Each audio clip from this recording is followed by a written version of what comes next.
এই যে জোনাকি, এসছো? আমি ওয়েট করছিলাম। এই শোনো, আলাপ করিয়ে দেই, এটা আমার বেস্ট ফ্রেন্ড সাগর।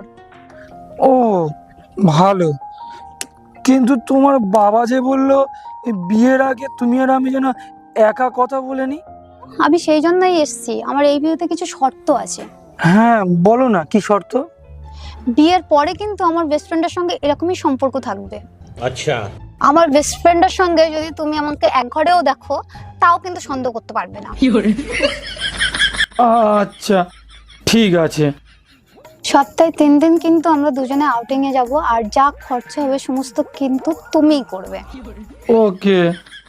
আমি হানিমুনেও কিন্তু আমার বেস্ট ফ্রেন্ডকে সঙ্গে নিয়ে যাব, তখন কিছু বলতে পারবে না। আচ্ছা ঠিক আছে, আমি তো তোমার সব শর্তই মেনে নিলাম, তুমি আমার একটা শর্ত মানবে?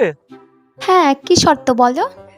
তুমি এক কাজ করো, তুমি তোমার বেস্ট ফ্রেন্ডকে বিয়ে করে নাও আর আমাকে তোমার বেস্ট ফ্রেন্ড বানিয়ে নাও।